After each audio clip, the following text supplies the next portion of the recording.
of. It is the Memphis Grizzlies, our big idea for the day. Let's get into it. Yeah, and like Rudolph on that fateful Christmas Eve, the Grizzlies look unstoppable at the moment. In their last 15 games, Memphis has lost only 3 games to the Nuggets, the Mavericks, and the Lakers. And after their most recent loss to Los Angeles, Memphis has won their last 2 games by a combined score of, get this, 272 to 205, including a 51-point drubbing of the Golden State Warriors and a solid 16-point road win over Atlanta without John Morant. Only 3 other teams in the league have won 12 out of their last 15, the Bucks, the Mavericks, and the reigning champs, Boston. Yeah, what a couple of games and really just a long stretch period that it has been for the Memphis Grizzlies. Fun basketball to watch right now, what they're doing out there. You talk about dropping 51 on Golden State. Yeah, you were there. I was not there. I was there, and I couldn't quite believe my eyes. Walking into that game, we talked about it the day of that game, being like, this is probably going to be a close one. This is a real test for the Grizzlies. Let's see what they can actually do against a top-tier team in the league over the last several years. Right. And they just completely blow them out from the jump. Not once did Golden State look like they were in that game. No. Complete dominance from an NBA team. And I think that's what's been so impressive these last couple of games, is because we were talking about, okay, yes, the Grizzlies are on a great hot streak. They're winning a lot of games, but a lot of those games are against lesser opponents, so you would expect that. But then you go see them beat Golden State, who are usually very good, in a bit of a slump right now. Right. And then they go and beat Atlanta on the road as well. And it's a really dominant win. Obviously, it looks closer in the final box score at the end of the game, but they were on top that entire game. Both of those games, wire-to-wire wins, and it's just been really consistent performances from the Grizzlies. Well, yeah, something that I took from that Golden State game that was really impressive is Golden State are a very team-oriented basketball team. The Grizzlies have become that this year, and they really beat them at their own game. And that Golden State team then went and beat Minnesota the next night or the night after that. So, yeah, they are in a strong slump, but they're a very good team. You hold Steph Curry to 2 points, Draymond Green to nothing. Yeah, those literally stats nothing were in insane. the quadruple or the quintuple 0, which is insane to see. Yeah, it seemed like something like something you would set up in 2K. Like you were just setting up that game, playing against amateur difficulty against the AI. It was one of those games for Golden State. They couldn't hit the broadside of a barn either. You have some of those, you know. But at the same time, the Grizzlies took advantage of it. Yeah, break the franchise record for 3-pointers made in a game. They're moving the ball extremely well right now. They're fourth. They're second in steals with 31 a game over this 15-game stretch. 15 games is a pretty good sample size.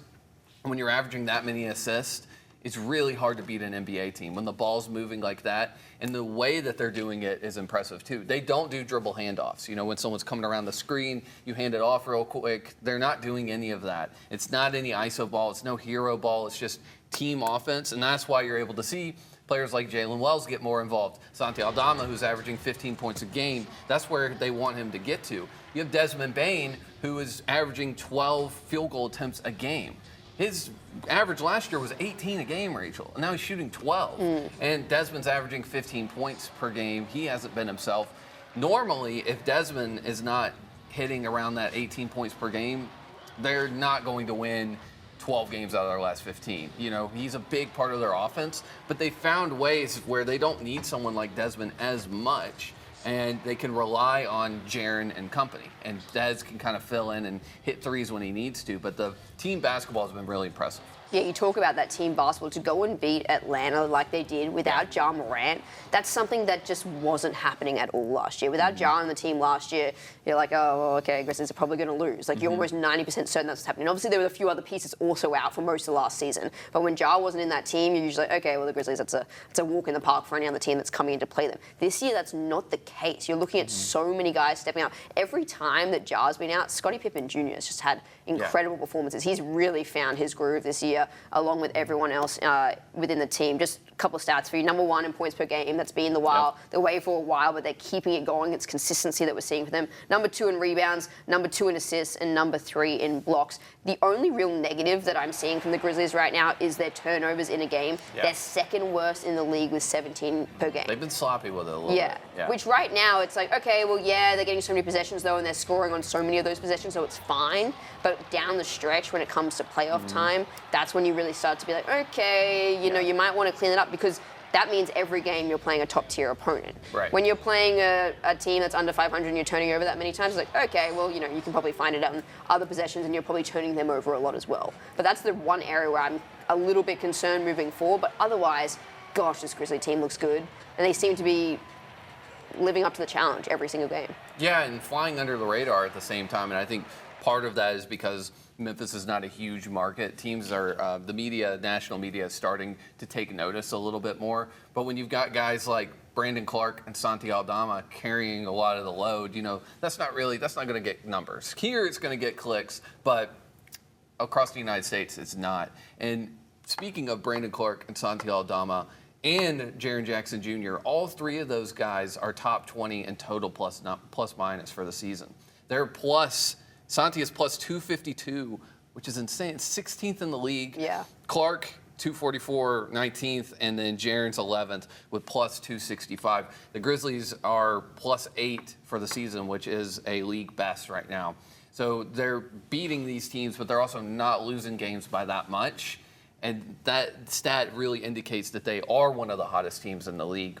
They do have a tough stretch coming up where they play a lot of teams who are above 500, including OKC coming up, which a lot of Grizzly fans are upset that OKC is constantly in the news, and everybody's talking about them as they're going to the NBA Cup final, and then SGA goes and lays an egg on a national stage, and not a lot is discussed about it, and they're like, oh, well, what if Ja did that? We're about to get that discussion, OKC versus Memphis. But I will say this, what you were talking about with turnovers earlier, you can't go against a team like Minnesota at their best defensively and turn the ball over 17 times and expect to win a game. You can't do that against OKC. Normally, you can't do that against a team like Golden State, right, or a team like Phoenix as well. There's some really good teams in the West. So at the same time, you have all of these teams who are also playing pretty well. You have the Dallas Mavericks as well playing decently well. Denver's 8-7 in their last 15, but Denver's slowly climbing that ladder. Right now, it looks like they could, if the season continues in this way, they could face Denver in the first round. Do you want to face Jokic in the first round and you're turning the ball over 17 times? Yeah, it doesn't sound ideal, does it? But they're shooting the ball really well, too. Something we haven't mentioned yet is they're shooting the ball 49% over this 15-game span, which is second in the league. Yeah. And it's barely second. You're splitting hairs at this point. That is a really impressive number. We'll see if it continues, but right now, I think they're the hottest team in the league. Yeah, right now it's pretty hard to disagree with that statement. Obviously, they continue tonight. They've got the Clippers at home, off for Christmas, which is nice for them to be with their families. And then they host Toronto on Thursday as well. So a couple of big games still coming up for the Grizzlies this week.